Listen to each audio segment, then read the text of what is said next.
भाइयों बहनों, सरकार आपके बारे में सोच रही है तो आपकी भी जिम्मेदारी बनती है कि प्रधानमंत्री जी ने इसके लिए पंच प्रण की बात कही है। 5 प्रण जब ये देश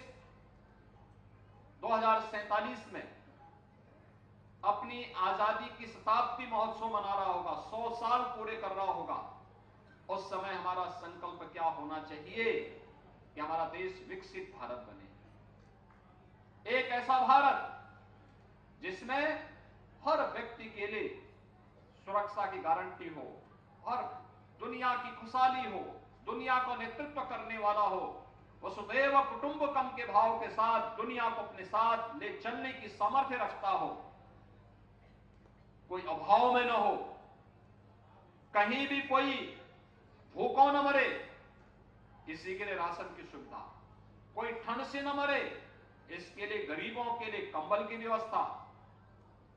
अच्छी शिक्षा मिले, इसकी सुविधा,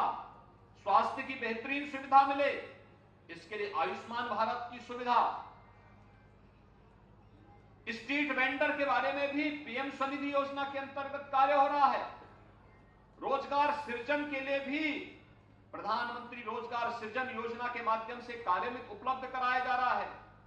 परंपरागत हस्तशिल्पी और कारीगरों के लिए पीएम विश्वकर्मा योजना प्रारंभ की गई है।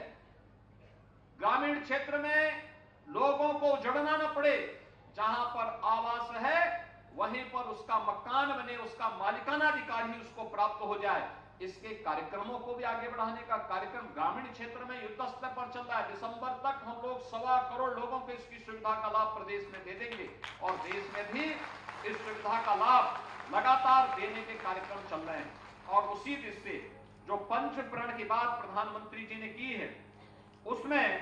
जो पंच प्रण है उनमें से कि भारत 2047 तक एक आत्मनिर्भर और विकसित राष्ट्र बनाने के सपने को साकार करने की दृष्टि का एक संकल्प हमारा होना चाहिए। इसके लिए गुलामी की मानसिकता से उभरना,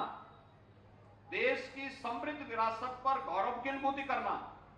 भारत की एकता को सुदृढ़ करेंगे और देश की रक्षा करने वालों का सम्मान भी करेंगे और एक नागरिक होने के नाते अपने कर्तव्यों का निर्वहन भी करेंगे। इन सभी संकल्पों को आगे बढ़ाने के लिए आत्मनिर्भर भारत से लेकर के अपने नागरिक कर्तव्य तक इसमें गुलामी की मानसिकता को भी समाप्त करना है, अपनी विरासत पर गौरव की अनुभूति भी करना है और भेदभाव की रेखाएं जो करने का प्रयास होता है, जाति मत मजहब के आधार पर बांटने के कुत्सित प्रयास होते हैं, इनसे उभरना, क्योंकि ये विकास में बाधक तत्व हैं। जो लोग विकास नहीं चाहते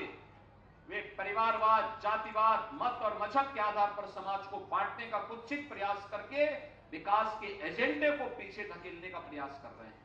और उस विकास के एजेंडे से हटने का मतलब एक गरीब के चेहरे से खुशहाली को हटाना, और उस खुशहाली को लाने के लिए ही एक कार्यक्रम प्रारंभ हुआ है। वीके न्यूज उत्तर प्रदेश उत्तराखंड, सच का सारथी।